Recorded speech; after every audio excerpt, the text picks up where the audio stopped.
स्वागत करते हैं आपका आपके अपने विद्यालय, आपके अपने परिवार आदर्श अकेडमी में। मैं हूं राहुल और हम सब पढ़ रहे हैं कक्षा 10 का पहला चैप्टर लाइफ प्रोसेस, जिसके हम कई वीडियो इसके पहले बनाकर डाल चुके हैं। आप समझे भी हैं क्या क्या बताया गया है अभी। तो हम सब अभी क्या कर रहे हैं, श्वसन के बारे में पढ़ रहे हैं। ठीक, इसके पहले श्वसन के बारे में कुछ आपको बताया गया है कि कैसे होता है।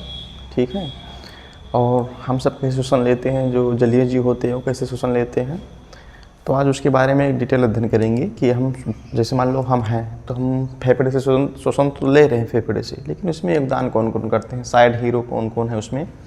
ठीक है, तो चलिए शुरू करते हैं। इससे पहले आप सबको ये बताना चाहेंगे कि आप सबकी जो एग्ज़ाम की डेट है वो आ ही गई है, आप सबको पता है। तो आप पढ़ाई अच्छे से करते रहिए, बाकी विज्ञान के लिए निश्चिंत रहिए। जब तक हम हैं तो उम्मीद कायम है, और उम्मीद कायम है तो आप पास होंगे। ठीक है, तो हम देख रहे हैं कि देखो सीधे सीधे समझो, ये सब बातें छोड़ो। हम सब हैं स्थलीय जीव, और स्थलीय जीव होने की वजह से हमको भी ज़िंदा रहना है तो सांस लेना है, और सांस लेने के लिए हमारे अंदर जो महत्वपूर्ण अंग पाया जाता है वो फेफड़ा है।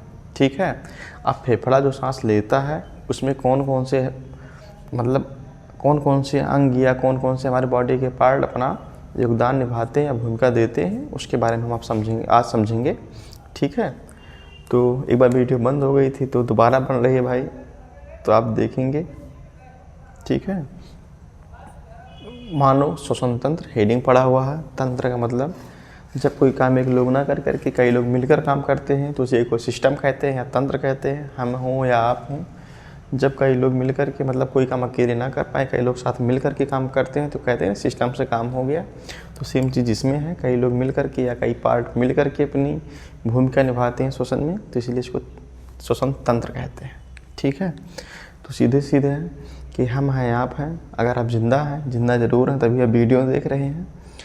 तो सांस लेते हैं, किससे सांस ले रहे हैं, नाक से सांस ले रहे हैं। ठीक है, तो इसको विज्ञान भाषा में कहते हैं नासाद्वार। आप देखिए टूटा फूटा फिगर भी बना है। ठीक है, जो आपके समझने के लिए काफ़ी है। ठीक है, हम इतने बड़े आर्टिस्ट नहीं है भैया कि एकदम बढ़िया मस्त बनाए, लेकिन इतना है कि आपको समझा देंगे।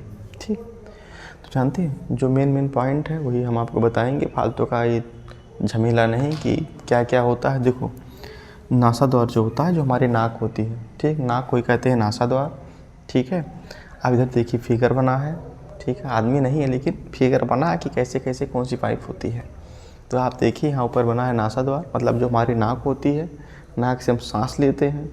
ठीक है, और एक चीज़ जानते हैं, इसमें मुख गुहा जो लिख दिया है, इसका कोई डायरेक्टली इन्वॉल्व नहीं होती है हमारी सांस लेने में। ठीक है, वो तो कई बार एक्सीडेंट होता है या कई दूसरी घटनाएं होती हैं तब इनका योगदान होता है। और बाकी जानते हैं इनको किताब में क्यों जोड़ देता है, आपको कोई बताते हैं क्यों बताते हैं, इसलिए बताते हैं क्योंकि हमारा जो नाक मुँह आँख सब एक ही में जुड़ा होता है। इसी वजह से सब लोग बताते हुए चलते हैं। ठीक है, या समझाते हुए किताब भी है ना। तो जानते हैं जैसे आप आँख का भी अगर समझेंगे कैसे जुड़ी है, तो देखेंगे आप, हम आँख में दवा डालते हैं, दवा डालने के बाद हमको हमारे मुख में उसका स्वाद पता चलता है। स्वाद क्यों पता चलता है, क्योंकि हमारे आँख के आगे एक पतला सा छिद्र होता है, उसी से दवा हमारे अंदर मुख में आती है, और तो अलग प्रोसेस है कब आती है। ठीक है, तो उसके बारे में हम नहीं जानेंगे। आप देखिए नाक के द्वारा सांस खींचे। ठीक है, ये मुख गुहा इधर मतलब यहाँ से लेकर के यहाँ तक के पूरे जो सिस्टम अटैच है, इसी वजह से इसको भी बीच में दे दिया मुख गुहा। ग्रासनेज का भी कोई योगदान नहीं है फिलहाल जो हमको लगता है। ठीक है, अब कंठ का मतलब वही जिससे हम बोलते हैं। ठीक है, जिससे हमारी आवाज़ निकलती है, यहाँ गले के पास होता है। ठीक है, अब मेन पार्ट यहाँ से शुरू होता है श्वास नली से। श्वास नली वो नली होती है जिसके द्वारा सांस हम नाक से खींचे और सांस फेफड़े में जाती है, वही नली होती है श्वास नली। ठीक है, अब यहाँ पर आप फिगर देख लीजिए, अभी हम आपको एकदम अच्छे से समझाएंगे। इसके ऊपर जो पास्ट के छल्ले लिखे हुए हैं ये क्या चीज़ होते हैं। ठीक है, और श्वसनी देखिए क्या होता है, जब श्वास नली आगे चल के दो भागों में पतली पतली भागों में बट जाती है, उसी को कहते हैं श्वसनी। ठीक है, अब वही चीज़ जो आगे चल के फेफड़े में जाता है, आप देखे होंगे फेफड़े में उंगली की जैसे संरचनाएं दिखाई देती हैं। ठीक है, तो ये श्वसनी क्या होती है, आगे चलकर कई भागों में बटती है। ठीक है, उसी को क्या कहते हैं, श्वास निकाय कहते हैं। और श्वास निकाय के आगे देखेंगे छोटे छोटे आलू के गुच्छे लगे होते हैं, मतलब आलू के गुच्छे नहीं होते हैं, आलू के जैसे गुच्छे लगे होते हैं, ठीक है, जिसको हम क्या कहते हैं, यहाँ पर लिखा गया, ठीक है, वायु कोष्ठक, ठीक है। अब आप इसको समझेंगे, ठीक है। देखिए हम नाक से सांस ले रहे हैं, ठीक, नासाद्वार से, किस में सांस आया, श्वास नली में सांस आया, मतलब यहाँ से नाक से हवा खींचे यहाँ नीचे तक पहुँचा, ठीक है। जो हमारी पतली सी नली है जो फेफड़े तक क्या ले जा रही है, सांस ले जाने का काम कर रही है। तो इसके ऊपर पतले पतले छल्ले पाए जाते हैं। अगर आप इनको देखना चाहते हैं तो जहाँ पर बकरे वकरे कटते हैं आप वहाँ पर जाइएगा। जब उनकी बॉडी को चीरते फाड़ते, जब सब चीज़ बाहर खींचते हैं उनकी बॉडी से अंदर, तो ये चीज़ आपको दिखाई देगी, श्वास नली। और श्वास नली के ऊपर ऐसे पतले पतले गोल गोल से छल्ले लगे होंगे, ठीक। अब छल्ले क्यों लगे होते हैं, सीधे सीधे समझो। आप लौकी वाला फुलाएंगे नहीं गुब्बारा, ऐसे पतला सा आगे पाइप लगा करके फुलाते हैं, छोड़ते हैं, ऊपर जाता है, फिर पी पी पी करते नीचे आता है। तो गुब्बारे से कोई मतलब नहीं है। आप समझिए जो पतली सी पाइप होती है, आप पाइप को ऐसे फूंकते हैं तो फूली रहती है। मान लो ऐसे हवा अंदर खींचना हो तो पाइप चिपक जाएगी, ठीक। सेम सिस्टम क्या है हमारी बॉडी में, मान लो ऐसे जोड़ लगा करके हवा खींचे, ठीक है, और अगर कहीं वो पाइप चिपक जाए तो डैमेज भी हो सकती है, ख़राब भी हो सकती है, हम सांस नहीं ले पाएंगे, मर भी सकते हैं। तो ये पाइप डैमेज ना हो, ख़राब ना हो, टूटे फटे ना, इसी वजह से उसमें छल्ले लगे होते हैं गोल गोल से, ठीक है, जिसको हम कहते हैं पास्ट के छल्ले, कार्टिलेज रिंग कहते हैं, ठीक है। बात आया समझ में। अगर जानते हैं, अगर जैसे हम बता रहे हैं कि जैसे चिपके उपके ना, और एक चीज़ जानते हैं नली चिपचिपी भी होती है। अगर छल्ले नहीं लगे रहेंगे तो ऐसे खींचेंगे नली चपक जाएगी, सिस्टम ख़त्म, सिस्टम काम करना बंद, आप ख़त्म, ठीक है। उसके बाद वही नली क्या होती है, आगे चल कर के दो भागों में बट जाती है, मतलब दो फेफड़ा है, एक लेफ्ट है एक राइट है, आपको भी पता है। तो एक का नली तो ऐसा होगा नहीं एक का नली से एक कम जाए, एक ठोई से बेचारा पड़ा रहे, है ना। तो सीधे सीधे जानो, तो वही नली जो होती है, ये वाली श्वास नली आगे चल करके दो भागों में बट जाती है, जिससे दोनों फेफड़ों में हवा जाती है। तो उसका क्या नाम है, श्वसनिका नाम है, ठीक, जो आगे चल के दो भागों में बटेगी, ठीक। अब वही जो दो भागों में बटेगी, जब फेफड़े के अंदर घुस जाएगी नली तो कई सारी शाखाओं में बट जाएगी। आप अभी इसको ऐसे समझो, अभी इसके बाद अब एक चीज़ से और आपको हम समझाएंगे, ठीक, बढ़ जाएगी, ठीक। और उनको क्या कहेंगे, श्वसनिकाएँ कहेंगे। अब श्वसनिकाएँ के आगे से छोटे छोटे आलू के गुच्छे लगे होते हैं, मतलब आलू के गुच्छे नहीं होते, हम समझाने के लिए बता रहे हैं, छोटे छोटे कोष्ठक लगे होते हैं, जो क्या काम करते हैं, जो हम सांस लेते हैं उनको एक सरफेस प्रदान करते हैं, मतलब जो हमारी ऑक्सीजन अंदर जाती है उनको एक सतह प्रदान करते हैं, जहाँ पर गैसों का विनिमय आदान प्रदान होता है। उसके बाद हमारी बॉडी में वो ऊर्जा मतलब चली जाती है, मतलब ऐसे समझो ऊर्जा चली जाती है, ठीक है।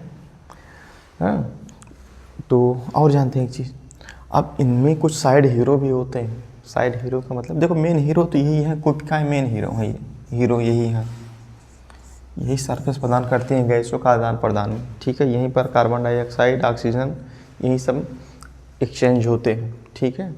इसमें जो मेन जानते हैं, जो साइड हीरो, मेन हीरो तो वो है, साइड हीरो को जो काम करते हैं, जो डायफ्राम हो गए, है ना, कुछ यहाँ पर मसल पाई जाएंगी, जिसमें कुछ हड्डियाँ पाई जाएंगी, जैसे हमारी पसलियाँ उसलियाँ है ना, ये फेफड़ों की क्या करती हैं, सिकुड़ने और फैलने, मतलब एक हिसाब से सिकुड़ने और फैलने देती हैं, और भी जितना उसका लिमिट है। ऐसे खींचो तो अगर पसलियाँ ना हो तो फेफड़ा भी बाहर निकल जाए, नहीं स्किन में टच हो दर्द हो, नहीं छोड़ो तो बटूर जाए, मरीज जाओ, है ना। जैसे गुब्बारे से हवा निकलता है, चपक जाता है एकदम, ऐसे मान लो ऐसे सांस छोड़ दे और फेफड़ा चपक गया, चपक जाएगा तब फिर सिस्टम ही ख़त्म हो जाएगा, ठीक है। तो ये क्या काम करते हैं, फेफड़े को फूलने और सिकुड़ने में मदद करते हैं, ठीक। अब बात यहाँ तक पहुँची, उम्मीद करते हैं इतनी बात आपको समझ में आई होगी। तो हम इसको ऐसे ना समझ करके आप ऐसे समझिए, मान लीजिए कोई पेड़ है, ठीक है, ये कोई पेड़ है, ठीक है, इसकी मान लो दो डालें निकली हुई हैं, ये देख ऐसे, मान लो बीच वाली डाल तो है लेकिन टूट गई, एक हिसाब से मान लो यहाँ टूट गई, दो डाल बची हुई हैं, ठीक है। आप उम्मीद करते हैं इससे बेहतर आपको समझ में आएगा। ये जानते हैं क्या है, मतलब ये जो जड़ है, ठीक है, जड़ हो जाएगा आपका नासाद्वार, है ना, या कहेंगे नाक हो गया, ठीक है। अब ये जो तना हो गया आपका, जिससे पोषक तत्व ऊपर जाते हैं, ये क्या हो गए, इसको कहेंगे आप श्वास नली। आप भी देखे होंगे एक पौधा होता है, पौधे में जड़ होती है, जड़ के ऊपर तना होता है और तना आगे चल करके कई भागों में बट जाता है, जिसको कहते हैं ठाए वाय कहते हैं गाँव में ना, ठीक है। अब ये ठाए वाय जो होता है, ये जब आगे चल के बढ़ जाता है तो इसको क्या कहेंगे हम, श्वसनी कहेंगे, ठीक है। अब श्वसनी भी जानते हैं, अब पहले तो कोई इतनी मोटी ठाई होगी, उसके बाद पतली ठाई होगी, या डाल जिसको हम कहेंगे, है ना, डाल पतली डाल होगी, फिर उससे भी पतली डाल होगी। मान लो जो उससे भी पतली डाल है, ये मान लो यहाँ जो पत्ते उत्ते लगे हैं या कोई ऐसे पूरा पत्तियों का झुंड लगा है उसमें है, तो इसको हम क्या कहेंगे, श्वसनिकाएँ कहेंगे, श्वसनिकाएँ कहेंगे, ठीक है। और उसके बाद पत्तियाँ जो हैं वो क्या हो जाएंगी, कुपिकाएँ हो जाएंगी, कुपिकाएँ, ठीक है। तो अब इसको और अच्छे से समझना हो तो मान लो फल वल लग गए, तो जो गुच्छा उच्छा बताए थे आपको, जो आलू का गुच्छा हो, तो समझ लो फल लग गए, ठीक है। तो उसका फल वल से कोई मतलब नहीं है, आप सीधे समझो कोई पेड़ है, पेड़ का जो जड़ है वो उसकी नाक है, जो उसका तना है वो श्वास नली है, उस तने में जो आगे टहनियाँ निकली हुई हैं पतली पतली, तना तो मोटा होगा तो टहनियाँ पतली होती हैं, उनको क्या कहेंगे, श्वसनी कहेंगे। अब टहनियों से भी टहनियाँ निकली होती हैं, उनको श्वसनिकाएँ कहेंगे।